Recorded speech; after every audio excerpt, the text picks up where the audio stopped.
దేవుని బలిపీఠము ఉన్నటువంటి స్థలం.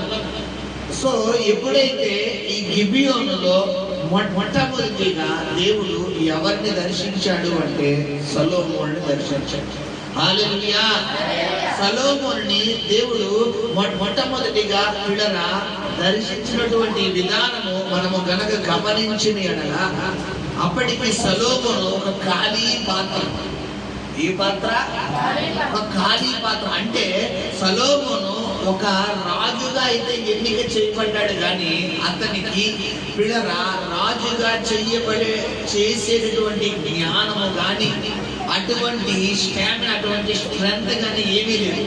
కానీ సొలొమోను దావీదు తర్వాత సొలొమోను ఇశ్రాయేలు ప్రజలను రాజుగా పట్టాభిషేకం అయితే చేయబడ్డాడు. అయితే ఇక్కడ దాకా బాగానే ఉంది.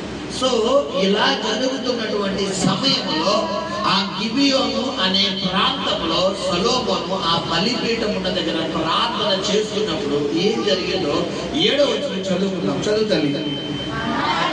అలా ప్రార్థన చేస్తున్నప్పుడు ఆ రాత్రి యందు దేవుడు సొలొమోనుకు ప్రత్యక్షమై, నేను నీకు ఏమి ఇయ్యగోరుదునో దానిని అడుగమని సెలవీయగా. హల్లెలూయా. చూడండి, ఎవరికి ప్రత్యక్షమయ్యారు అని ఇక్కడ మనము ఆలోచించిన ఎడల పిల్లరా గమనించండి. సొలొమోనుకి ఎవరు ప్రత్యక్షమయ్యారంట? దేవుడు ప్రత్యక్షమయ్యాడు. హల్లెలూయా. సొలొమోనుకి ఎవరు ప్రత్యక్షమయ్యారు? దేవుడు ప్రత్యక్షమయ్యాడు. ఎప్పుడైతే సొలొమోనుకి దేవుడు ప్రత్యక్షం అవగానే దేవుడు అడుగుతున్నాడు, సొలొమోనా నీకేమి కావాలి నాయనా అని అడుగుతున్నాడు. ఉదాహరణకు ఈ రాత్రే కనుక దేవుడు నీకు ప్రత్యక్షమయ్యి ఒకవేళ నీకేం కావాలనుకుంటే పిల్లరా ఇక్కడ ఉన్న నలుగురులో కాబట్టి నలుగురు 4 రకాలుగా చెప్తారు. పిల్లలు ఏం చెప్తారు? ఈ 10th క్లాస్ ఉంది, నాకు స్టేట్ ర్యాంక్ కావాలి ప్రభు. అప్పుడు దాకా స్కూల్ ర్యాంక్ అన్న వాళ్ళు ఏ ర్యాంక్ అంటే ఎంతలో నాకు స్టేట్ ర్యాంక్ కావాలి. 600కి 600 వచ్చారు. అంతే, నేను టాపర్గా నిలబడిపోవాలి అని అడుగుతాడు. ఇప్పుడు పెళ్లి కానీ యవన కాలంలో వివాహ వయసుకు వచ్చినటువంటి కుమార్తెలు ఎవడుతారు? నాకు పెళ్లి చేయరు అంటారు. రెండవది. మూడవది, ఆ పెళ్లి అయిపోయిన పెళ్లి కనుక దేవుడు ప్రత్యక్షమైతే దేవుడు ఎవరు ఎవడుతారు? నాకు ఒక చక్కటి బిడ్డనే కావాలి. మళ్ళా బిడ్డలో ఏ బిడ్డ కావాలి? మగ బిడ్డే, ఆడబిడ్డ వద్దు, నాకు చక్కటి మగ బిడ్డ కావాలి బ్రహ్మ అని అడుగుతారు. రెండవది, ఇప్పుడు ఒక వయసుకు వచ్చిన తర్వాత పిల్లలు పెరిగిన తర్వాత ఇప్పుడు తల్లిదండ్రులు ఎవడుతారు? నాకు ఏమున్నా పర్వాలేదు బ్రహ్మ, నా పిల్లల భవిష్యత్తు ఏమైపోవాలి? సెటిల్ అయిపోవాలి. ఆ భవిష్యత్తు సెటిల్ అయిపోతే నాకు చాలు, నాకు ఆ వరం అని అడుగుతారు. రెండవది, ఇప్పుడు ఇదంతా ఒక బాబు అయితే మరికొంతమంది నాకు ఇల్లు కావాలి ప్రభా, నాకు పెళ్లి కావాలి ప్రభా, నాకు ప్రెగ్నెంట్ కావాలి ప్రభా, నాకు బండి కావాలి ప్రభా, నాకు అది కావాలి ప్రభా, నాకు ఇది కావాలి ప్రభా అని అడుగుతారు. ఇవన్నీ కామన్. అయితే సొలొమోను కూడా అలా అడగచ్చు కదా. కానీ సొలొమోను దేవుడి ప్రత్యక్షం అవగానే సొలొమోను దేవుణ్ణి అడుగుతున్నది ఏంటి అని ఈ రాత్రి కాలంలో గనక ప్రియ సహోదరి సహోదరుడా నువ్వు గమనించిన ఎడల నీ జీవితంలో అనేక మార్పులు దేవుడు చేయబోతున్నాడు. హల్లెలూయా. సరే, దేవుడు ప్రత్యక్షమయ్యాడట. ప్రత్యక్షమై సొలొమోను అడుగుతున్నాడు. ఏమని అడుగుతున్నాడు? చదువురాడా. సొలొమోను దేవునికి ప్రత్యక్షమై, నేను నీకు ఏమి ఇయ్యగోరుతున్నో దాన్ని అడుగమని సెలవీయగా, సొలొమోను దేవునితో ఇలా మనవి చేసెను, నీవు నా తండ్రి అయిన దావీదు ఎడల బహుగా కృప చూపి అతని స్థానమందు నన్ను రాజుగా నియమించి ఉన్నావు కనుక దేవా యెహోవా నీవు నా తండ్రి అయిన దావీదుకు చేసిన వాగ్దానాన్ని స్థిరపరచుము. తర్వాత నేల కూలి అంత విస్తారమైన జనుల మీద నీవు నన్ను ఓకే ఈ నీ గొప్ప జనమునకు న్యాయం తీర్ప శక్తి గలవాడెవడు? నేను ఈ జనుల మధ్య ఉండి కార్యములను చక్కబెట్టినట్లు తగిన జ్ఞానమును తెలివిని నాకు. ప్రియ సహోదరి సహోదరుడా, నువ్వు దేవుడు సన్నిధిలో నువ్వు అడగవలసినటువంటి మొట్టమొదటి అడిగే విధానం ఏంటో తెలుసా? మొట్టమొదటిగా నువ్వు దేవుడు ఒకవేళ నిన్ను దర్శిస్తే, దేవుడి దర్శనం నీకు కలిగితే, దేవుడి ప్రసన్నత నిన్ను అలుముకుంటే, నువ్వు దేవుడిని అడగవలసినటువంటి మొట్టమొదటిది ఏంటి అని మనము ఆలోచించిన ఎడల, ప్రియ సహోదరి సహోదరు, జ్ఞానం అడగాలి. ఏమడగాలి? జ్ఞానం. అందుకనే బైబిల్లో ఉంది, నా జనులు ఏం లేక నశించిపోతున్నారంటే జ్ఞానం లేక అంటున్నాడు దేవుడు. చాలా మందికి ఏముండదంటే జ్ఞానం ఉండదు. పిల్లరా, ఎందుకు మాట్లాడతారో తెలియదు, ఎలా ఉంటారో తెలియదు, ఎలా ఉండాలో తెలియదు, అసలు ఏ విధంగా ఉండాలో తెలియదు. ఏదో అలా బండిపోతాం, ఏదో అలా మాట్లాడేయాలంటే. మీ సహోదరి సహోదరుడా, నువ్వు దేవుని నమ్ముకున్న తర్వాత, ఆఫ్టర్ అంటే దేవుని నమ్ముకున్న తర్వాత నీ యొక్క జ్ఞానమునకు నువ్వు పని చెప్పాలి, నీ ఆలోచనకు నువ్వు పని చెప్పాలి.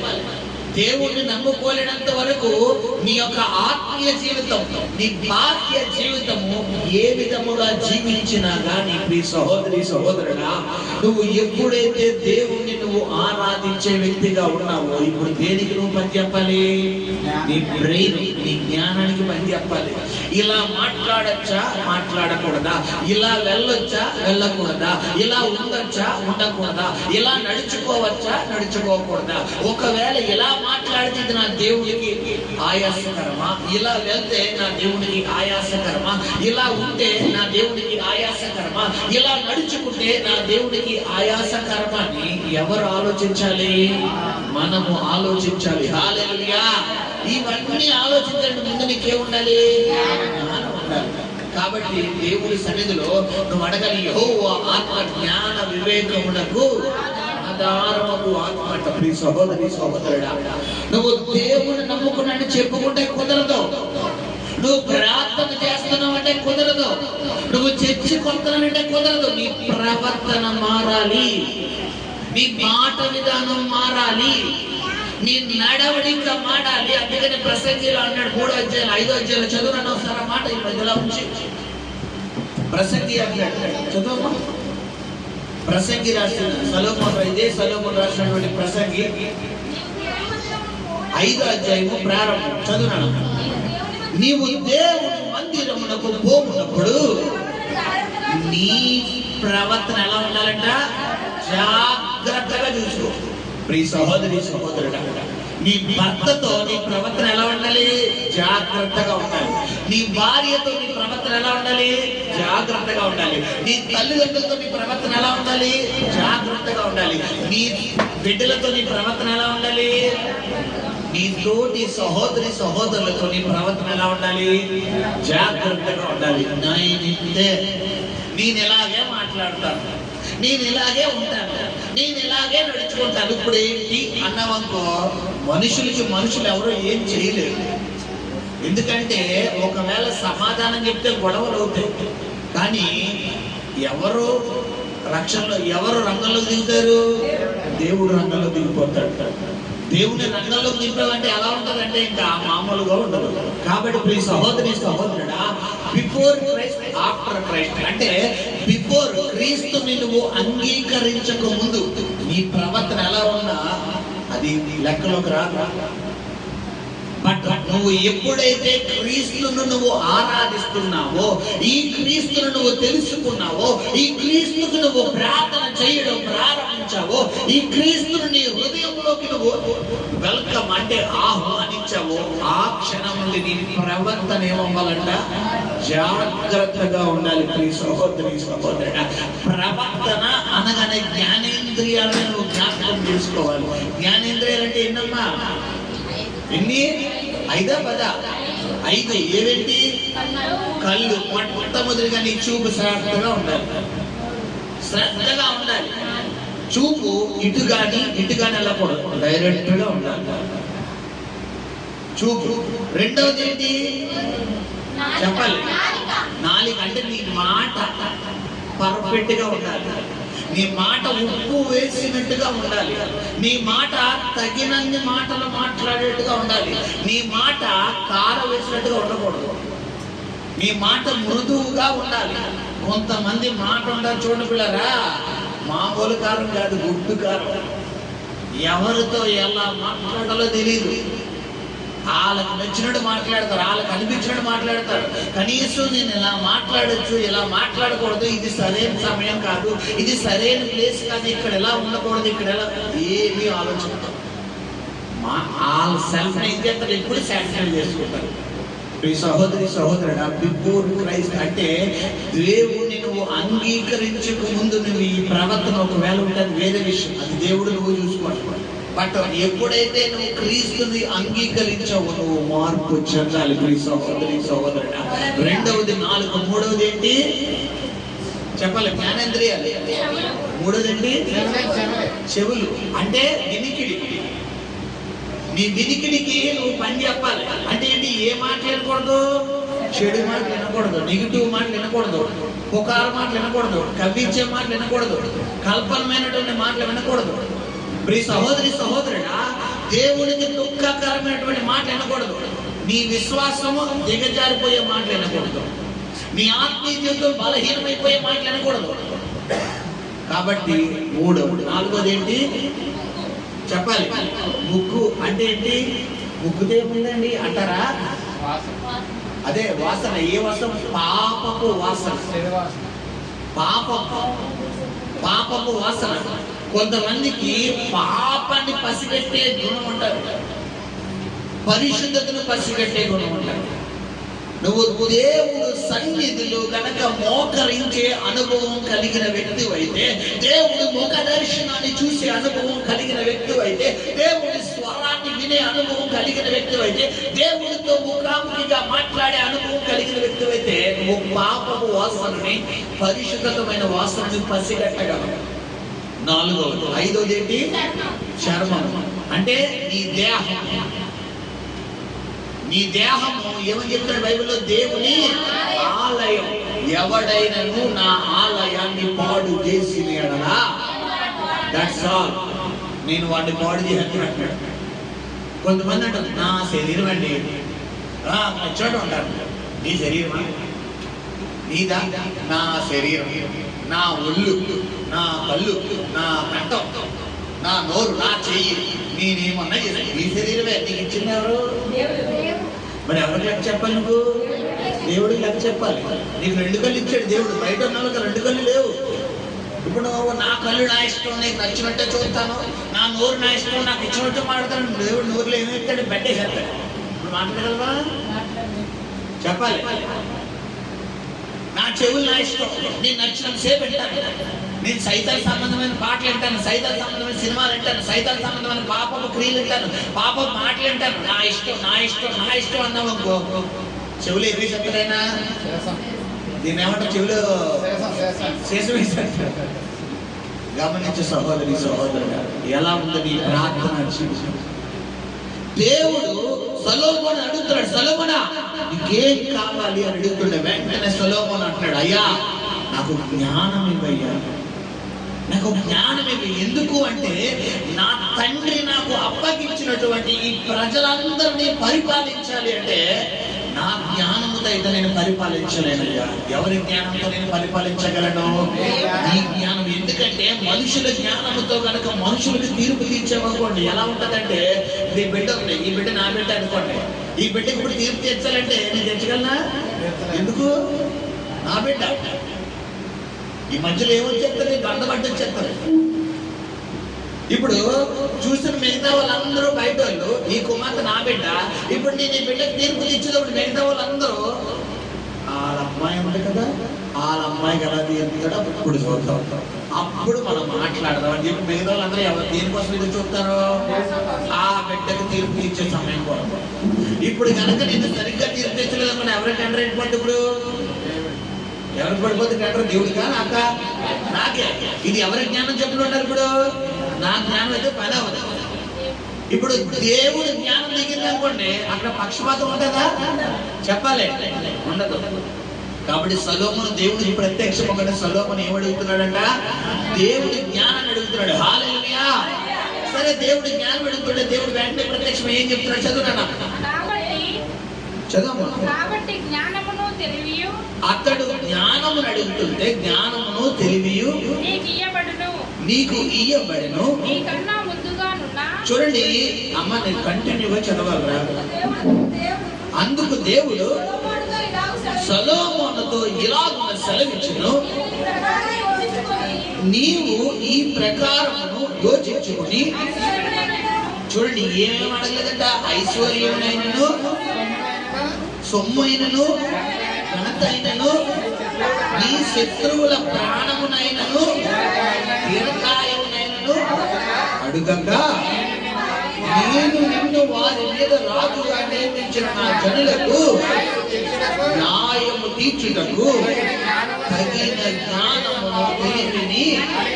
హల్లెలూయా. ఏమంటే సొలొమోను ఎవరిని మళ్ళీ చేశాడు? దేవుడే మళ్ళీ చేశాడు. ఎలా ఉండాలి నీ ప్రార్థనా జీవితం? నీ ప్రార్థనా జీవితం ఎలా ఉండాలి? ఈ బలంగా ఇక్కడ దేవుడు ప్రత్యక్షుడు, పరిశుద్ధాత్ముడు మన మధ్యలో సంచరిస్తున్నాడు వాక్యం ద్వారా. ఇప్పుడు స్వయముగా ఆయన బలముగా దిగొచ్చి, ఉదాహరణకు స్టీవెన్ పాల్ నీకు ఏం కావాలి అంటే వెంటనే ఏం చెప్తారన్న? హల్లెలూయా, హల్లెలూయా. అంతే, నాకేమొద్దు. ఎందుకంటే ఇవన్నీ క్షయమైనవి. మనకు కావాలనుకుంటే కాదు, దేవుడు తలుచుకుంటే రెప్పపాట్లు మనకి ఇచ్చేస్తాడు ఆయన. ఎందుకంటే ఆకాశ పక్షులు విత్తవు, మరి వాటికంటే శ్రేష్టమైన వారు ఎవరు? మనము. అవి విత్తవు, అవి విత్తవు పోయి బట్టి ఏంటి? అవి కష్టపడవు, అవి డ్యూటీలకు వెళ్ళవు. మనకి 8 hours 12 hours డ్యూటీలు ఉంటాయి ఆకాశ పక్షులకి. కానీ ఏ పక్షి కన్నా తక్కువ ఉంటుందా? ఈ మన అక్కలు లాంటి వాళ్ళు, అమ్మలు లాంటి తల్లి లాంటి వాళ్ళు ఏం చేస్తారు? మేడ మీద ఇన్ని నూకలు ఆరేస్తారు. దేవుడు ఏం చెప్తాడు? కాకులు వెళ్ళండి అంటాడు. వెంటనే వచ్చి మనం ఇలా ఆరేసి కిందకు వస్తాం, దుముక్కుని వచ్చి మొత్తం వాలేసి ఎంతదంటే మహా అయితే ఒక కేజీలో 100 గ్రాములు తింటాయి. ఎంత కడుపు? ఎంత ఇంత పొట్టలకి ఎందుకంటే గబ్బ 4 తినేస్తే ఎగిరిపోతాయి. ఈ లోపల మళ్ళా యెహోవా మా తాతలు వేస్తుందని కానీ మళ్ళా దేవుడు దిగుతుంది కదా, దేవుడు మళ్ళా ఆకాశ పక్షులు విప్పాడు. ఇప్పుడు ఆకాశ పక్షులు విత్తవు, మరి వాటినే పోషిస్తున్న దేవుడు తన పోలిక చొప్పున తన స్వరూపం అందు తన రూపంలో చేసుకున్నటువంటి మనల్ని పోషించడా?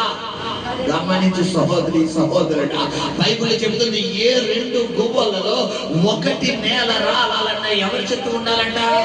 దేవుడి చిత్తం లేకుండా ఏ 2 గువ్వ అంటే ఏంటి తెలుసా? పిచ్చుక కన్నా అల్పమైంది. అన్నిటికన్నా అల్పమైంది ఏది? పిచ్చుక. పిచ్చుక కన్నా అల్పమైంది ఏం తెలుసా? గువ్వ. అంటే ఇంతే ఉండదు, అది పిచ్చుక కాదు. గువ్వ అంటే పిచ్చుక కన్నా అల్పమైంది. ఈ గువ్వలు ఎలా చచ్చిపోతాయి అంటే గట్టిగా శబ్దం చేసుకుని అనుకోండి, ఆ శబ్దాన్ని చచ్చిపోతాయి. అంటే దేవుడు ఏమన్నాడు? ఏ 2 గువ్వలలో ఏ ఒకటి నేల రాలాలన్నా ఎవరి చిత్తం ఉండాలంట? మరి మనము చెప్పాలి, తన పోలిక చొప్పున తన స్వరూపమందు తన రూపములో చెయ్యబడినటువంటి నీ పట్ల దేవుడికి ఉన్నతమైన ప్లానింగ్ ఉందా లేదా? చెప్పాలి, ఉందా లేదా? మరి ఉన్నప్పుడు నువ్వెలా జీవిస్తున్నావంటే, ఎవరైనా వెయ్యితే బాగున్నావు, ఎవరైనా 100 ఇస్తే బాగున్నావు, ఎవరైనా 50 ఇస్తే బాగున్నావు, ఎవడైనా ఎత్తే బాగున్నాడు, ఎవడి మీద ఆధారపడుతున్నా తప్ప ఎవరి మీద ఆధారపడలేదు. అందుకే నీ జీవితంలో వాస్తవాలు చూడలేకపోతున్నావు. గమనించు సహోదరి సహోదరుడు, మనుషులు నమ్ముకోకో, మనుషుల మీద డిపెండ్ అవ్వకో, మనుషుల్ని ఆడాకో. నువ్వు దేవుణ్ణి అడిగినప్పుడు ఆయన్ని కలెక్టంటే ధారాళంగా ఇచ్చే దేవుడు. హల్లెలూయా. అనుచూచులరా దిగజార్చి గమనించండి, మన చుట్టూ పరిమళంగా అంటే చుట్టూ కూడా ప్రవాహముగా మన చుట్టూ మొత్తం నిండి పొంగి ప్రవహించే విధముగా ఇచ్చే దేవుడు మన దేవుడు. హల్లెలూయా. కాబట్టి గమనించండి, ఇక్కడ సొలొమోను ఏమి అడగలేదంటే దేవుడు చెప్తున్నాడు, సొలొమోనా ఐశ్వర్యం అడగలేదయ్యా, దీర్ఘాయుష్ను అడగలేదయ్యా, నీ శత్రువుల మీద విజయాన్ని అడగలేదయ్యా, ఘనతను అడగలేదయ్యా, ఇంకోటి అడగలేదు. నన్ను ఏమి అడగకుండా నేను నిన్ను ఇశ్రాయేలు ప్రజలకు రాజుగా చేసినందుకు గాను నిన్ను పరిపాలించండి, నాకు జ్ఞానాన్ని ఇవ్వని అడిగాడు. చూడు అబ్బా, ఎక్కడ కొట్టేశారు సొలొమోను అని ఎవరు ఫిదా అయిపోతున్నారు? దేవుడు. నీ ప్రార్థన ఎలా ఉండాలి? నువ్వు దేవుడి సన్నిధిలోకి మోకరించి నువ్వు రెండు చేతులు పైకెత్తినప్పుడు దేవుని ముఖాముఖిగా మొట్టమొదటిగా అడగవలసింది ఏంటంటే, ఈ రోజు నేను నీ స్వరము వినాలి, ఈ రోజు నీ ముఖ దర్శనం నిన్ను చూడాలి, ఈ రోజు నీతో నేను మాట్లాడాలి. నీ స్వరము వినకుండా, నీ దర్శనము చూడకుండా, నీ మాట వినకుండా నేను ఈ రోజు ప్రార్థనలోంచి లేగనయ్యా అని ఉండాలి. మన ప్రార్థన ఎలా ఉంటుంది? మోకరించు ప్రభువా నా అప్పు తీర్చు, ప్రభువా నాకు డబ్బు ఇయ్యి, ప్రభువా చీటీ ఇచ్చేత డబ్బులు ఇచ్చాను ఆయన, ప్రభువా అప్పుడు ఇచ్చేత వడ్డీ కట్టాలి డబ్బులు ఇచ్చాను ఆయన, ప్రభువా ఇంటి కట్టాలి డబ్బులు, ప్రభువా అది, ప్రభువా ఇది, ప్రభువా అది, ఏది ఏడి ఏడి ఏడి. మరి ఎప్పుడవుతుంది? కొత్తగా నీకు చెప్పాలి. నీ దేవుడు కృప కలిగిన దేవుడు కాబట్టి ఆ ప్రార్థనకి సమాధానం ఇచ్చి వెంటనే ద్వారం తెలుస్తున్నాడు. అది ఎంతవరకు? కొంతవరకే. మరలా నీ పరిస్థితి కావాలి. కాబట్టి వీటన్నిటికన్నా ముఖ్యమైనది ఏంటంటే దేవుని వెతకడము. హల్లెలూయా. కాబట్టి ఇలా అడుగుతున్నప్పుడు, ఎప్పుడైతే అడుగుతున్నాడో గమనించండి. మొట్టమొదటిగా నేను ఈ రోజు వాక్యము కుదిరితే మ్యాక్సిమం ఒక 10 నిమిషాలు అన్నింటిలో కొద్దిగా చెప్పడానికి ప్రయత్నం చేస్తాను. ఎందుకంటే ఒక మంచి సబ్జెక్ట్ దేవుడు నాకు ఇచ్చాడు ఈ వాక్యం చదువుతున్నప్పుడు. అసలు మొట్టమొదటిగా సొలొమోనుకి దేవుడు గిబియోనులో ప్రత్యక్షమయ్యాడు. మొట్టమొదటిగా సొలొమోనుకి దేవుడు గిబియోనులో ప్రత్యక్షమైనటువంటి దేవుడు పిల్లరా ఎటువంటి కార్యాలు పొందుకునే వ్యక్తిగా సొలొమోను తయారయ్యాడు. తద్వారా తర్వాత సొలొమోను జీవితం ఏ విధంగా అటర్లవ్ అయిపోయిందో మీకు చూపిస్తాడు. ఒక సక్సెస్ గా ప్రారంభమైనటువంటి సొలొమోను ప్రార్థన జీవితము రాను రాను రాను రాను తన ఆత్మీయ జీవితం ఎంత అటర్లవ్ అయిపోయిందో మీకు ఒకవేళ సమయం ఉంటే ఈ రోజు, లేకపోతే ఇంకొకసారి దేవుడు మరి ఆదివారం కానీ వచ్చే మంగళవారం కానీ శుక్రవారం కానీ నేను కంటిన్యూ చేయడానికి ప్రారంభిస్తాను. హల్లెలూయా. కాబట్టి గమనించండి, స్పీడ్ గా మనం వెళ్దాము. సో ఎప్పుడైతే ఈ విధంగా సొలొమోను జీవితంలో మరి జరుగుతున్నటువంటి సమయంలో దేవుడు ప్రత్యక్షమయ్యి మరి సొలొమోనుకి జ్ఞానాన్ని ఇస్తానన్నాడు. సొలొమోను మరి జ్ఞానమును అడగగా దేవుడు ఇవేవి నాకు వద్దయ్యా, ఇవన్నీ ఉన్నాయి, వీటన్నిటికన్నా ముఖ్యమైనది నాకు జ్ఞానం ఇవి అని అడగగానే దేవుడు జ్ఞానంతో పాటు ఏమేమి ఇచ్చాడంట? కాబట్టి జ్ఞానమును తెలివియు నీకు ఇయ్యబడును, నీ కన్నా ముందుగానున్న రాజులకైనను నీ తర్వాత వచ్చు రాజులకైనను కలుగని ఐశ్వర్యమును సొమ్మును ఘనతను. హల్లెలూయా. ఏమండి, సొలొమోను డైరెక్టర్ గా అడిగితే దేవుడు ఎన్నింతును? దేవుడు 1 అడిగాడా 10 అడిగాడా సొలొమోన్ని? నీకేం కావాలి అని అడిగితే నాకు డబ్బు ఇవ్వయ్యి అంటాడు. అంతేనా? డబ్బు ఎత్తప్పుడు ఓన్లీ డబ్బు ఎత్తే శత్రులు వచ్చి దాడి చేస్తారు. అప్పుడు విజయం వస్తుందా? ఓన్లీ నా శత్రుల మీద విజయం ఇవ్వయ్యి అంటే డబ్బు ఉండదు. ఈ రెండు కాదు, నాకు దీర్ఘాయుష్ ఇవ్వయ్యి అంటే ఎంత బతికినా కానీ చేతిలో డబ్బు లేకపోతే బతికినా వేస్టే కదా. అవునా కాదు? ఇప్పుడు ఇవన్నిటికన్నా ముందుగా ఏమడిగాడు సొలొమోను? జ్ఞానం అడిగాడు. మనిషికి కావాల్సిందే. నువ్వు ఎవరి దగ్గర ఎలా ఉండాలి, ఎక్కడ ఎలా ఉండాలి, ఎప్పుడు ఎలా ఉండాలంటే నీకు ఏముండాలి? జ్ఞానం ఉండాలి. చాలా మందికి ఏముందండి? ఇది ఉండదు. ఇది ఎప్పుడు ఎలా ఉంటుందంటే మొద్దు పారిపోయే ఉంటుంది. పిల్లలు ఎలా మాట్లాడాలో తెలియదు, ఎవరి దగ్గర ఎలా ఉండాలో తెలియదు, ఎలా మాట్లాడచ్చో తెలియదు, ఎలా మాట్లాడకూడదో తెలియదు, ఇలా ఉండాలో తెలియదు, ఏమీ తెలియదు. ఎంతసేపు అలా రన్ చేసుకోవడమే వారి నోరు. కాబట్టి ఇక్కడ సొలొమోను అటువంటి మైండ్ కాదు. సరే, దేవుడు ఇలా చెప్పగానే దేవుడు వెంటనే ప్రత్యక్షంగా సొలొమోనుతో అన్నాడు, అరే నాన్న, నువ్వు నన్ను చాలా ఇంప్రెస్ చేసావురా, కాబట్టి నీకు ముందు కానీ నీ తర్వాత కానీ ఎవడు నీ అంత తెలివిలోడు ఉంటాడు. మొట్టమొదటిగా. రెండోది, నీకు మంచి ధనం ఇస్తాను, ఐశ్వర్యం ఇస్తాను, విజయం ఇస్తానని చెప్పి దేవుడు కొడుకుని హామీలు ఇచ్చేస్తున్నాడు. సరే, ఇన్ని మంచిగా చేసిన తర్వాత సొలొమోను పిల్లరా దేవుడి చేత ప్రేరేపించబడి ఒక మందిరము కట్టడానికి ప్రేరేపించబడతాడు. హల్లెలూయా, హల్లెలూయా. అది మనం చదువుకుందాము. చూడండి, మొదటి రాజుల గ్రంథము 9వ అధ్యాయం మొదటి రాజుల గ్రంథము 9వ అధ్యాయము సొలొమోను ఒక మందిరమును కట్టి ప్రారంభిస్తాడు.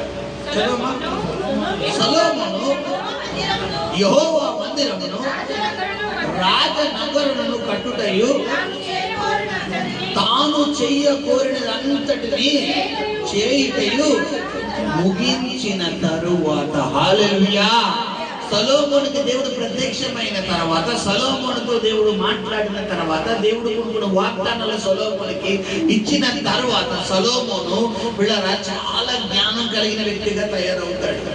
అయితే అతనికి దేవుడిచ్చిన జ్ఞానాన్ని సొలొమోను మంచిగా ఉపయోగించడం ప్రారంభించాడు.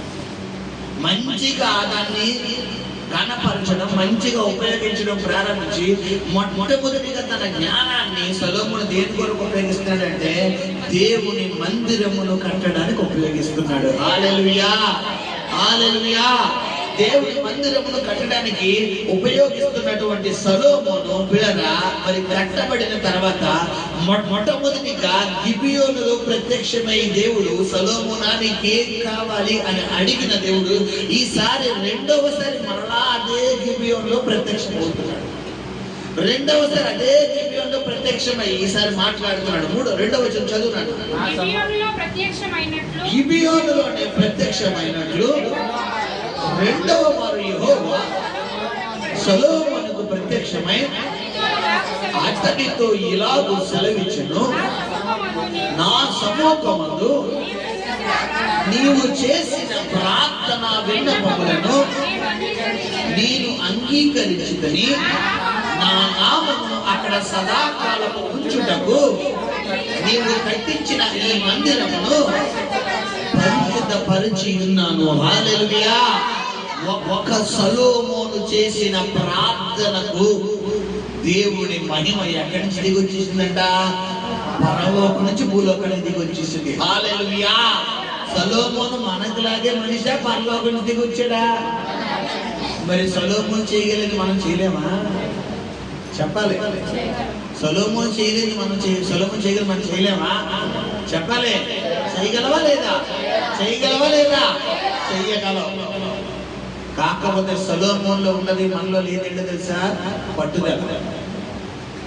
పట్టుదల, కాన్సంట్రేషన్, ఏకాగ్రత. మనం ఏంటంటే ఇప్పుడు ప్రార్థన చేస్తాం, సాయంత్రం కార్యం అయిపోవాలి. ఒకవేళ సాయంత్రం కార్యం అవ్వలేదు, రేపు పొద్దున దేవుడేడి? దేవుడు ఉన్నాడా? దేవుడు ఉన్నాడండి? దేవుడు ఎందుకు చేయలేదండి అని ఎవరిని తిరుగుబడి చేసేద్దాం? సొలొమోను ఆ టైప్ ఆఫ్ భక్తి కాదు. నీకు ఇచ్చిన దేవుడికి స్తోత్రం, ఇవ్వకపోయినా నీకు వచ్చిన దేవుడికి స్తోత్రం, రాకపోయినా నీకు కార్యం జరిగిన దేవుడికి స్తోత్రం, జరగకపోయినా ఇది నీ భక్తి ఎలా ఉండాలి? నీకు మేలు జరిగితేనే దేవుడు, కీడు జరిగితే దేవుడు కాదని అన్నావా? నీవు ఎంత మాత్రము ఎత్తైన స్థానంలోకి వెళ్ళలేవు. కాబట్టి సొలొమోను రెండవ మారు సొలొమోనుకు దేవుడు ప్రత్యక్షమైన, నా సొలొమోను మొట్టమొదటిగా నీకు మంచి జ్ఞానాన్ని ఇచ్చారా, రెండవసారి ఇప్పుడు నువ్వు మందిరము కోసం, మందిర ప్రతిష్ట కోసం ప్రార్థన చేస్తున్నావు కాబట్టి సరే మందిరాన్ని నేను పరిశుద్ధపరచబోతున్నాను అని దేవుడు మాట్లాడి కొన్ని నియమ నిబంధనలు సొలొమోనుకి ఇస్తున్నాడు. ఏంటి అని మనం చదువుకుందాం. నా దృష్టియు నా మనసును ఎల్లప్పుడూ అక్కడ ఉండును. చూడండి, శ్రద్ధగా చదవండి. నీ తండ్రి అయిన దావీదు నడిచినట్లు నీవును యథార్థ హృదయుడవై నీతిని బట్టి నడుచుకొని నేను నీకు సెలవిచ్చినదంతటి ప్రకారము చేసి నా కట్టడాలను విధులను అనుసరించిన ఎడల నీ సంతతిలో ఒకడు ఇశ్రాయేలు మీద సింహాసనాసనుడై ఉండక మానడని నీ తండ్రి అయిన దావీదుకు నేను సెలవిచ్చినట్లు ఇశ్రాయేలు మీద నీ సింహాసనము చిరకాలము స్థిరపరుచుదును. దేవుడు ఏమంటున్నాడు? సొలొమోనా, నీ ప్రార్థనకు నేను ముగ్ధుడినయ్యానయ్యా. మొట్టమొదటిగా నీకు జ్ఞానాన్ని ఇచ్చాను, ఈసారి రెండవసారి నీ మందిరాన్ని నేను ప్రతిష్ఠించాను అని చెబుతూ దేవుడు ఏం చెప్తున్నాడు అంటారు? మనం చదువుకునే ఎడల నీ సంతతిలో ఎవ్వరు కూడా నెక్స్ట్ జనరేషన్ అందరూ కూడా నెంబర్ 1 స్థానంలో ఉండేలా నేను చేస్తాను. అయితే నువ్వు ఎలా ఉండాలనే సరిగా అంటే యథార్థంగా ఉండాలి, నీతిగా ఉండాలి. నువ్వు కనుక యథార్థతను కోల్పోయినా, నువ్వు నీతిని కోల్పోయినా, నువ్వు పరిశుద్ధమైన మార్గమును కోల్పోయినా, ఏమాత్రం నాకు దుఃఖకరంగా నీ జీవితం ఎక్కడైనా జీవించినా కానీ నేనేం చేస్తాను అని దేవుడు మాట్లాడుతున్నాడంటే చూడండి, చదువమ్మా. అయితే మీరే గాని మీ కుమారులే గాని ఏ మాత్రమైనను నన్ను వెంబడించుట మాని నీనిచ్చిన ఆజ్ఞలను కట్టడాలను అనుసరింపక ఇతరమైన దేవతలను కొలిచి పూజించిన ఎడల నేను ఇశ్రాయేలీయులకు ఇచ్చిన ఈ దేశమును వారిని ఉండనీయక వారిని నిర్మూలము చేసి నా నామమునకు నేను పరిశుద్ధపరిచిన ఈ మందిరమును నా సముఖములో నుండి దేవుడు ఏం చెప్పాడు? మొట్టమొదటిగా యథార్థంగా ఉండాలి అన్నాడు. రెండోది నీతిగా ఉండాలి అన్నాడు. మూడోది దేవుడు ఏం చెప్తున్నాడంటే నీవు గాని నీ కుమారులు గాని కుమార్తెలు గాని ఒకవేళ నేను చెయ్యొద్దన్న పని ఏదైనా చేసి, ఏంటి ఆ పని అంటే ఇతర దేవతలను ఆరాధించడం. దేవుళ్ళు అని చెప్పుకుంటున్న ఇతర దేవుళ్ళు ఎవరినైనా గనక నువ్వు ఆరాధించావా, పూజించావా, నేను నీ యందు కనబరిచిన కృపను వెనక తీసేసుకుంటాను అంటాడు దేవుడు. నీకు ఇచ్చిన విజయాన్ని వెనక తీసేసుకుంటాను అంటున్నాడు దేవుడు. ఇంత కళాఖండిగా దేవుడు మాట్లాడాడు. ఇంత కళాఖండిగా దేవుడు మాట్లాడిన తర్వాత గమనించండి, దేవుడు ఇంత వివరంగా చెప్పాడు. మరి వివరంగా చెప్పినంత సొలొమోను గారు ఏం చేశారంటే, ఇప్పుడు 11వ అధ్యాయము చూద్దాం. స్పీడ్గా వెళ్ళిపోతున్నాను మీకు. 11వ అధ్యాయము ప్రారంభం. మోయాబీలు, ఎదోమీలు, అమ్మోనీలు, సిదోనీలు, హిత్తీలు అను జనులు మీ హృదయములను తమ దేవతలకు త్రిప్పుదులు కనుక వారితో సహవాసం చెయ్యకూడదనియో, వారిని మీతో సహవాసం చెయ్యకూడదనియో. హల్లెలూయా. దేవుడు సొలొమోనుకు ప్రత్యక్షమైన తర్వాత ఇశ్రాయేలు ప్రజలందరికీ ఒక నియమాన్ని ఏర్పాటు చేశాడు. అరే నాన్న, నీకు ఒక 5 రకాల జాతులు చెప్తున్నాను. మోయాబీలు, అమ్మోనీలు, హిత్తీలు, సిదోనీలు, ఎదోమీలని 5 రకాల జాతులు చెప్తున్నాడు రా. ఈ 5 జాతులతో మీరు సహవాసం చేయొద్దు. సహవాసం అంటే ఏంటి? ఫ్రెండ్షిప్ చేయకూడదు. నువ్వు సహవాసం చెయ్యొద్దు, వాళ్ళని చేయకూడదు, వాళ్ళతో మాట్లాడదు. ఇవి ఎవరంట? అన్య జనులు, విగ్రహారాధి. ఎప్పుడైతే దేవుడు చెప్తున్నాడు వీరితో మీరు సహవాసం చెయ్యొద్దు, మిమ్మల్ని చెయ్యనివ్వద్దు, మీరు వెళ్ళొద్దు, వారు మీ ఇంటికి రావద్దు, మేము ఇంటికి రానివ్వద్దు, ఇలా ఉండాలి మీ పద్ధతులు. ఏమాత్రం నువ్వు వెళ్ళాలండి, చెయ్యాలండి, బాగోదండి, మా చుట్టాలండి, మా బంధువులండి, మాకు అలాగండి, మాకు ఎలాగండి అని చెప్పి నువ్వు వెళ్ళి చేసావే అనుకో, అక్కడ దగ్గర ఎవరికి వచ్చేస్తే వాళ్ళకి వచ్చేస్తాయి. కాబట్టి తస్మాత్ జాగ్రత్త. నువ్వు మోహమాటానికి పోయి కనుక దేవుడు చెప్పిన పని చెయ్యకుండా నీ సెల్ఫ్ ని నువ్వు సాటిస్ఫై చేసుకోవడం కోసం, నీ మనస్సాక్షిని నువ్వు సాటిస్ఫై చేసుకోవడం కోసం, మా అన్నయ్య అండి, మా తమ్ముడు అండి, మా అక్క అండి, మా చెల్లి అండి, మా పెద్దప్పండి, మా పిన్నండి, మా అత్త అండి, మా మాయండి, మా బావండి అని చెప్పి కనుక నువ్వు రిలేషన్లు కలుపుకుని వెళ్ళావా, తస్మాత్ జాగ్రత్త. దేవుడు చెబుతున్నాడు జాగ్రత్త, వీరితో నువ్వు సహవాసం చెయ్యొద్దు. ఎందుకు చెయ్యొద్దు అన్నాడు దేవుడు చెప్తున్నాడు. చదవమ్మా. ఎందుకు చెయ్యొద్దు అన్నాడంటే, ఎందుకు చేయొద్దన్నాడంట? చదువునన్నా. అయితే రాజైన సొలొమోను మరో కుమార్తెనే కాక ఏ జనుల్లో దేవుడు ఏ జనులతో అయితే వియ్యమందొద్దన్నాడో, ఏ జనులతో అయితే పొత్తు పెట్టుకోవద్దన్నాడో, ఏ జనులతో అయితే సహవాసం చేయొద్దన్నాడో, అయ్యగారికి ఎవరి మీద మనసు పడిపోయిందంట?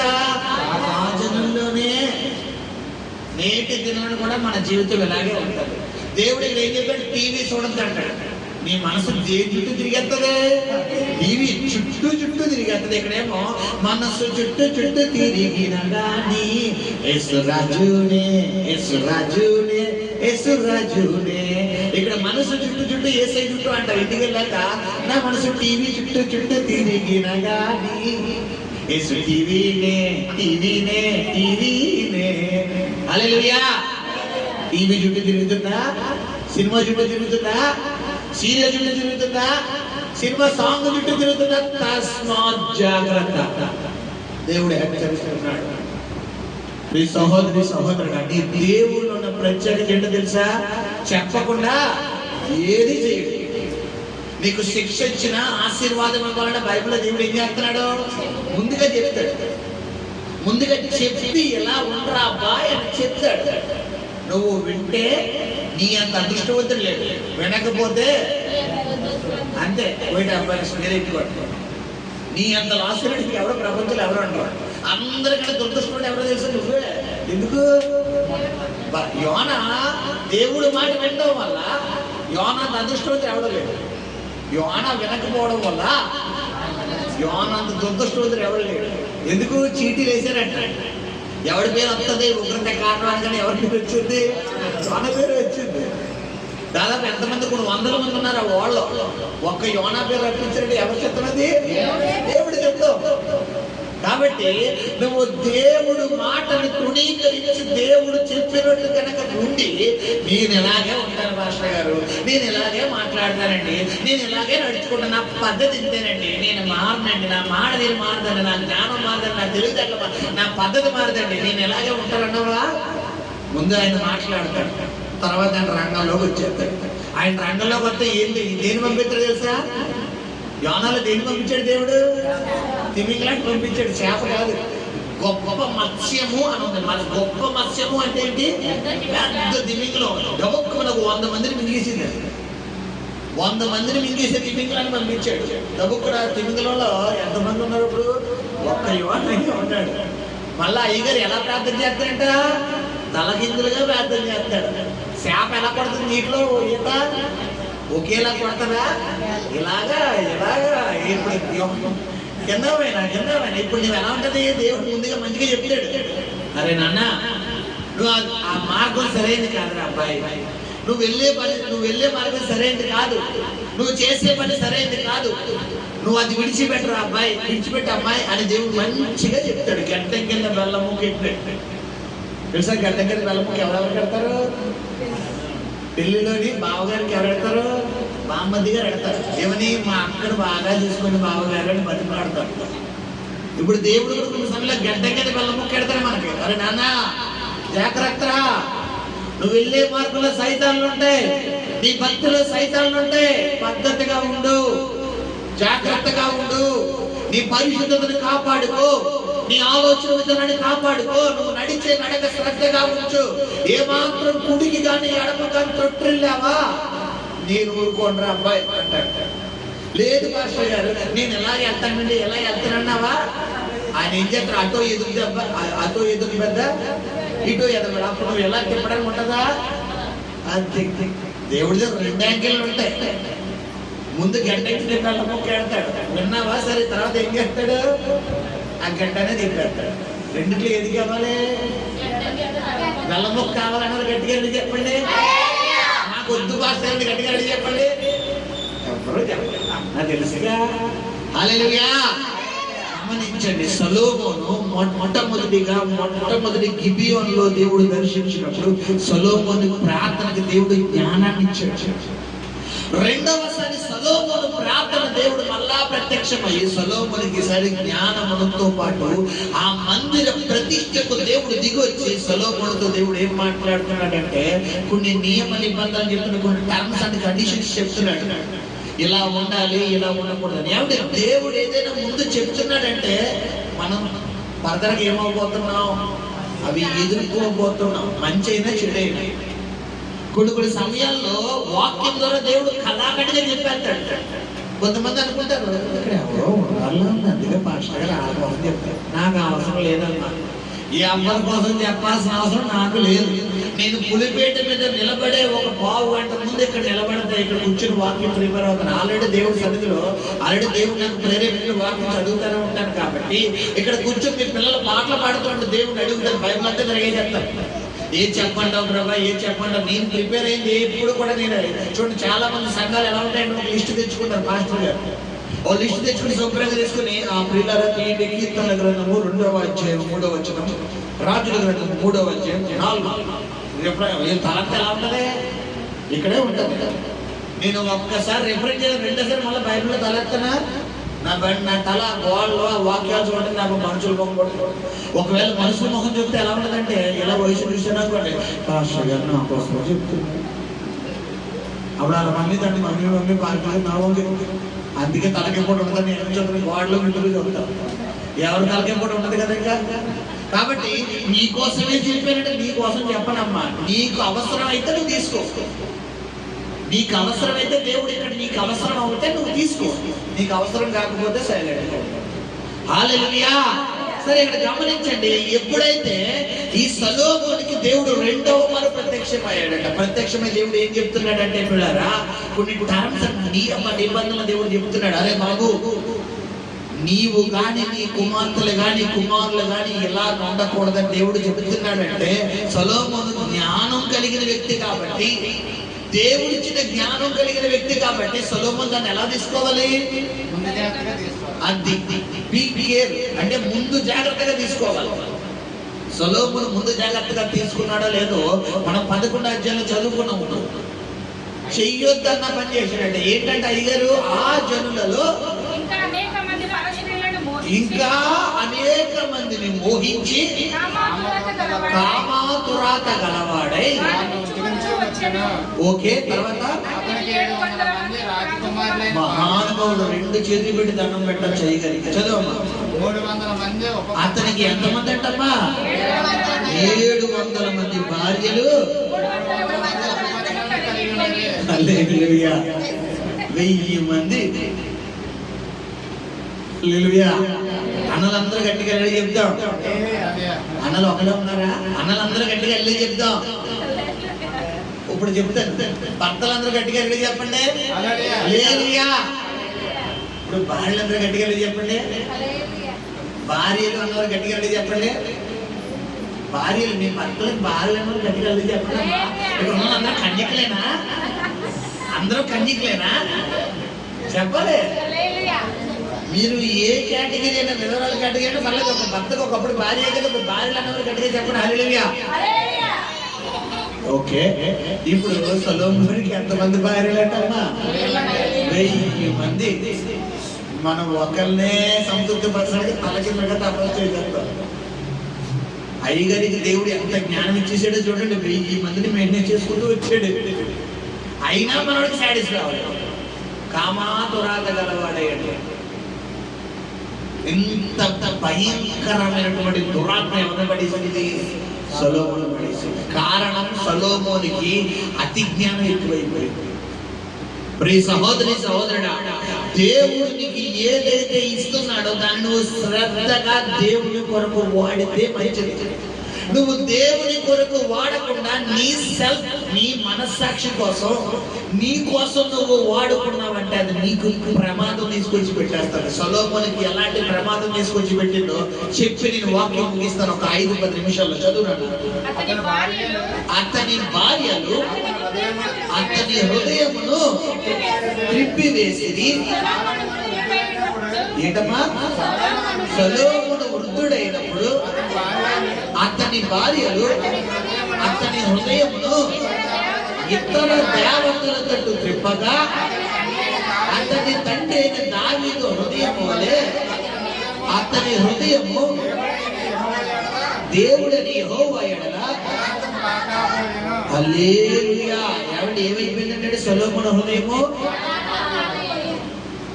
దేవుడు ఏం చెప్పాడు ఆల్రెడీ మనంతా చదువుకున్నాం కదా. యథార్థంగా ఉండాలి. నీవు గాని, నీ బిడ్డలు గాని, నీ కుమార్తెలు గాని నా ఎడల యథార్థంగా ఉన్న ఎడల అన్నాడా లేదా? అలా చెప్పినప్పుడు సొలొమోను మరి ఫరో కుమార్తెని కాక ఇంకా అన్యతలు వివాహం చేసుకుని దేవుడు చెప్పాడు, అమ్మోయ్ మోయాబీయులను సంబంధం చేసుకోవద్దని, అమ్మోనీయులను సంబంధం చేసుకోవద్దని, ఎదోమీయులను సంబంధం చేసుకోవద్దని, సీదోనీయులను సంబంధం చేసుకోవద్దని దేవుడు చెప్పాడు. బాబోయ్ నేను చేసుకోను అని సొలొమోను ఎవరికి భయపడాలి? కానీ భయపడ్డా? ఇంకా మనోడి అంతే, enjoy enjoy enjoy enjoy enjoy enjoy enjoy enjoy కాస్త పండు అయిపోయి మొత్తం పండిపోయి తీసుకొచ్చి ఏం పెట్టిందంటే వృద్ధుడైపోయిన తర్వాత తన భార్యలు ఏం చేశారు? అతని హృదయమును ఇతర దేవతలు తడుపు. ఇతని హృదయము ఎంత పక్కాగా దేవుడి మీద ఆధారపడిందంటే చూడండి, 8వ అధ్యాయము 54వ వచనం చదువుకుందాం. సొలొమోను హృదయం ఎంత పర్ఫెక్ట్ హృదయమో దేవుళ్ళో. చదువు.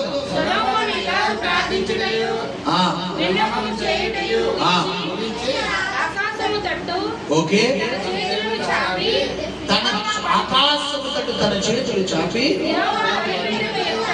యెహోవా బలిపీఠం ఎదుట మోకాళ్ళ మాని లేచి నిలిచిన తర్వాత చూడండి ఎంత గొప్పగా సొలొమోను ప్రార్థనా జీవితం కొనసాగిందంటే అతడు మహాశబ్దముతో ఇశ్రాయేలీయుల సమాజం అంతటిని దీవించెను.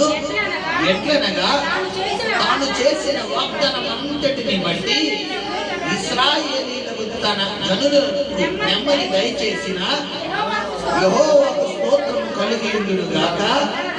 తన దాసుడైన మోషే ద్వారా ఆయన చేసిన శుభవాగ్దానంలో ఒక మాట అయినా తప్పిపోయినది కాదు. కాబట్టి మన దేవుడైన యెహోవా మనలను వదలకను విడువకను మన పితరులకు తోడుగా ఉన్నట్లు మనకు తోడుగా ఉండి తన మార్గములన్నిటినీ అనుసరించి నడుచుకున్నట్లుగాను తాను మన పితరుడైన ఆజ్ఞను కట్టడను విధులను చేసుకున్నట్లుగాను మన హృదయములను తన తట్టు త్రిప్పుకొను గాక. ఎవరి హృదయాలు ఎవరితో తిప్పుకోడు కాక అని తను తిరిగిదే కాక ఇతర ప్రజలను తిప్పాడు. దేవుని తట్టు తన ప్రార్థన చెయ్యడమే కాకుండా ఇశ్రాయేలు ప్రజలందరినీ కూడా ఎవరితో తిప్పాడు సొలొమోను? ఎప్పుడు ఒకప్పుడు ఎప్పుడైతే దేవుడు చెప్పిన మార్గమును, దేవుడు చెప్పినటువంటి ఆ యొక్క ఆజ్ఞను స్మృతించాడో, బైబిల్లో బలి అర్పించుట కంటే నువ్వు ఇచ్చే కానుకలు కదా ఆయనకు కావాల్సింది, నువ్వు ఇచ్చే దశమ భాగాలు కదా ఆయనకు కావాల్సింది, నువ్వు నీ హృదయం కావాలి. నువ్వు ఎప్పుడైతే డైరెక్ట్ గా ఆయనకి సరెండర్ అయిపోతావో, నేను చాలా న్యూస్లు చెప్తున్నాను, ఆ మరుసనం నుంచి దేవుడు నేను ఆశీర్వదించడం మొదలు పెడతాడు. నువ్వు సరెండర్ అవ్వలేనంత వరకు నీ జీవితం ఎలా ఉంటుందంటే బాబు అక్కడ బాబా ఇంతే నీ పరిస్థితి. మనుషులు అడుక్కోవడమే నీ పని. నువ్వు మనుషులు అడుక్కోవడమే నీ పని. బాబు అది బాబు ఇది బాబు అది. ఎప్పుడైతే నువ్వు దేవుడి మీద డిపెండ్ అవుతావో దేవుడు ఏదైనా స్థానంలో నిలబెడతాడు. హల్లెలూయా. మనుషుల్ని నమ్ముకోకో, రాజులను నమ్ముకోక, అధికారులు నమ్ముకోక, ఎవరిని డిపెండ్ అవ్వకో. నీ దేవుడని యెహోవా మీద డిపెండ్ అవ్వు. ఆయన నీకు ఆకాశపు గనులు తిప్పి ఆకాశ తూములు విప్పి నీకు సహాయం చేయబోతున్నాడు. హల్లెలూయా, హల్లెలూయా. సొలొమోను దేవుడి మాటకు లోబడ్డాడు. ఒకప్పుడు సొలొమోను మంచి స్థాయిలో ఉన్న సొలొమోను తన ప్రార్థన జీవితం అట్టపులా అయిపోయింది. ఎక్కడి నుంచి ఎక్కడికి అయిపోయిందంట? ఇదే సొలొమోను మనం చదువుకున్నట్టు ఇశ్రాయేలు ప్రజలందరి హృదయాన్ని ఎవరి తట్టు తిప్పాడు?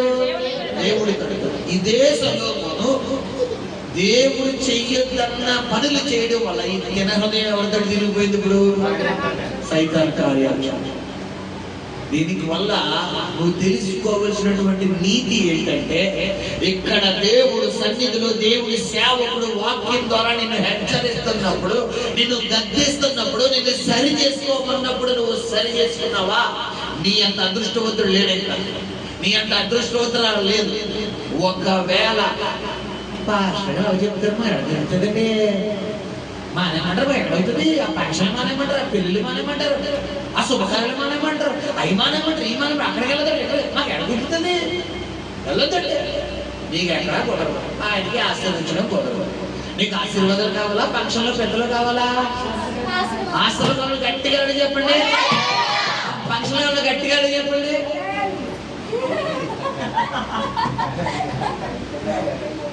అది నాకు ఫంక్షన్ కావాలి అన్నావంటే నేను గమనించండి, నేను ఫంక్షన్లకి శుభకార్యాలకు వ్యతిరేకని కాదు, నేను వెళ్తాను. కానీ ఇప్పుడు చెప్పాలి, దేవుని పక్కనెట్టి కాదు, దేవుడికి టాటా చెప్పి కాదు, దేవుడికి ఇవ్వాల్సిన సమయం ఇచ్చేసిన తర్వాత అప్పుడు వెళ్ళాలి. నువ్వు వెళ్ళు, ఏ ఫంక్షన్ అయినా వెళ్ళు, వద్దంట. కాకపోతే అక్కడ దేవుడికి ఇష్టమైన బిడ్డగా ఉండు. ఏ కార్యక్రమానికైనా వెళ్ళు, పర్లేదు, తప్పులేదు. కానీ నువ్వు ఎలా ఉండాలి అక్కడ? నిన్ను దేవుడు బిడ్డని గ్రహించాలి. నువ్వు ప్రభు నమ్ముకున్నావని నీలోంచి ఎవరో కనబడాలి, వారికి దేవుడు కనబడాలి. నువ్వు వాళ్ళకి వెళ్ళిపోయి గుంపులు అల్లెలు చెప్పేసావనుకో, అప్పుడు ఏమన్నా ప్రత్యేకత కదా చెప్పాలి.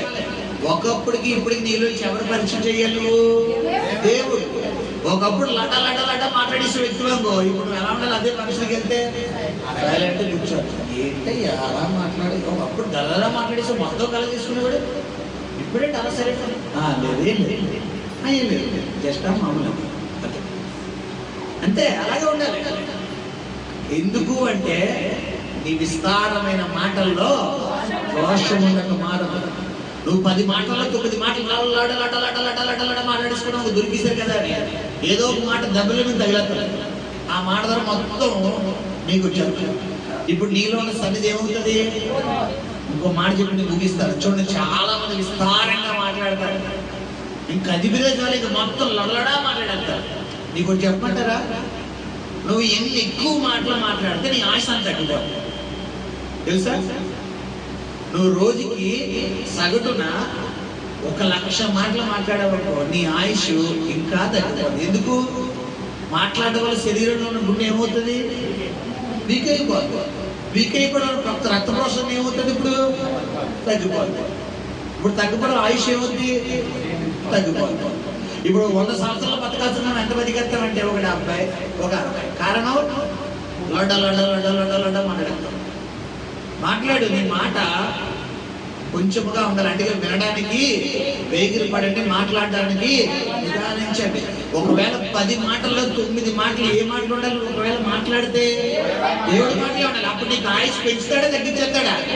ఆయన చూసుకుంటాడు. ఎందుకంటే నువ్వు ఏ మాటలు మాట్లాడుతున్నావు. అదే కొంతమంది కదిపితే దేవుడి మాట కాదు. ఏం కాదు. ఏ పార్టీ వస్తుందండి ఇప్పుడు? ఏ పార్టీ వస్తుంది? అది వస్తుంది, వస్తుందా? ఎవడంతా నీకు ఎందుకు? ఎవరంతా మనకి ఎందుకు? ఎవరు వచ్చినా దేవుడికి స్తోత్రం. దేవుడి చెప్తుల్లో ఉన్నలో రావడే కాదు. ఇప్పుడు మనం జుట్లు మీగీసుకున్నాం, లేదంటే ఈ పార్టీ మా పార్టీ, మీ పార్టీ మా పార్టీ, మా పార్టీ మీగీసుకున్నాం అనుకో. ఇప్పుడు చూడండి, నన్ను యూట్యూబ్లో ఏది చేసాడు ఏంటంటే, పిల్లరా ఎలక్షన్స్ అయిపోయిన తర్వాత ఈ నాయకులందరూ కలిసి అంట విహారయాత్రలకు వెళ్ళారంట.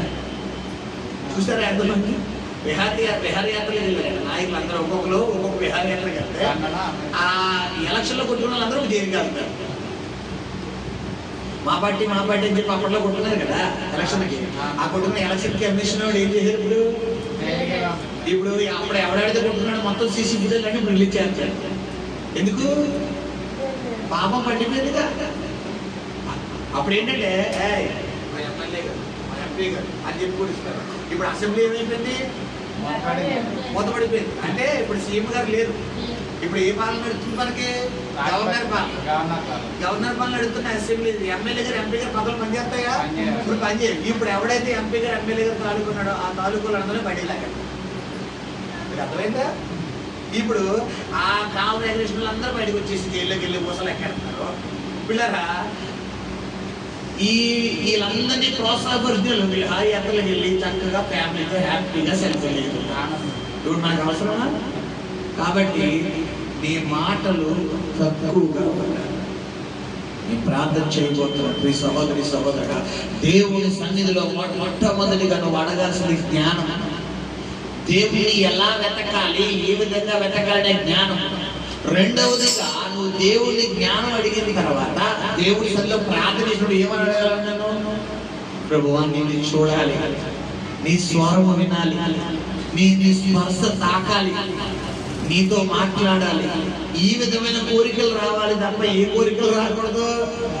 నేను చెప్తున్నాను, నీకు ఇల్లు అడగొద్దని అన్నాం, కారు అడగొద్దని అన్నాం, నీకు బంగారం అడగొద్దని అన్నాం.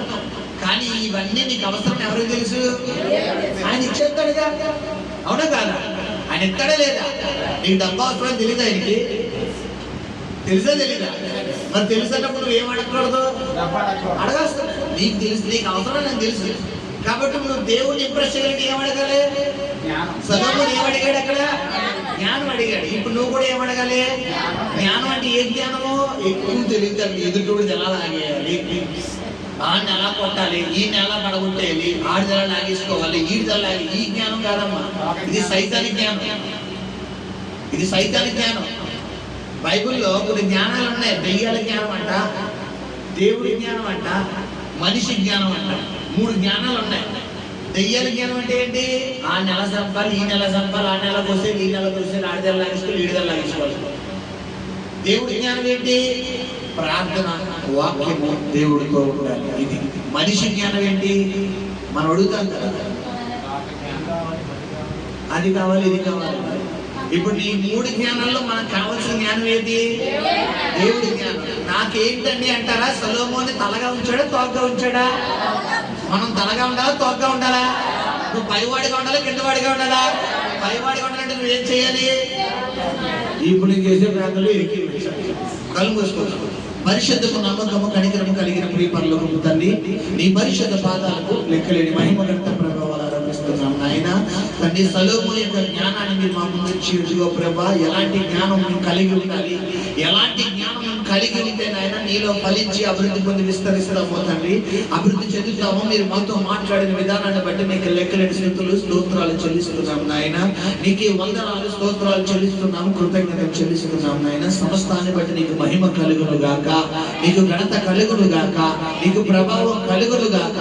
నీ ఘనమైన కార్యాలు కలిగించమని, తోడే ఉండమని, దీవించమని, ఆశీర్వదించమని వేడుకుంటూ తండ్రి, సొలొమోను హృదయం ఇదిగో ప్రభా, అయ్యా ఇదిగో ప్రభా, ఇంకా సాతాను వైపు త్రిప్పబడక ముందుగాను హెచ్చరిస్తున్నావు నాయన. ముందుగాను ఖండితంగా చెప్తున్నావు, సొలొమోనా, నీవు గాని, నీ కుమారులు గాని, నీ కుమార్తెలు గాని నా యందు యథార్థంగా నీతిగా జీవించాలి. ఒకవేళ జీవించకపోతే ఇదిగో నీ జీవితంలో ఎలాంటి వ్యతిరేకతలు వస్తాయని ముందుగా హెచ్చరించావయ్యా. నిజమే ప్రభా, సొలొమోను ఆ వ్యతిరేకతలు ఇదిగో, ఆ హెచ్చరికలు, ఆ నియమ నిబంధనల కట్టడాలు ఇదిగో ప్రభా, సొలొమోను జాగ్రత్తగా విని ఎడలు ఇదిగో ప్రభా తన జీవితంలో అంత లాస్ తెచ్చుకోకపోతున్నాయ్యా. అయితే ఎప్పుడైతే ప్రభా వాటికి పెడచెవిని పెట్టాడో తండ్రి, చాలా భయంకరమైన పరాజయం పొందాడయ్యా. నిజమే ప్రభా, వాక్యం ద్వారా ఇదిగో మీరు మాతో మాట్లాడారు నాయన. ఇక మేము అలా మాట్లాడమయ్యా, అలా నడుచుకోమయ్యా, అలా జీవించమయ్యా, అలా ప్రవర్తించమయ్యా. నీకు నచ్చినట్టుగా, నీవు మెచ్చినట్టుగా, నీవు కోరుకున్నట్టుగా మేము జీవిస్తామయ్యా. అట్టి హృదయం మాకు దయచేయమని వేడుకుంటూ యేసు నామములో ప్రార్థిస్తున్నాము తండ్రి. ఆమేన్. హల్లెలూయా.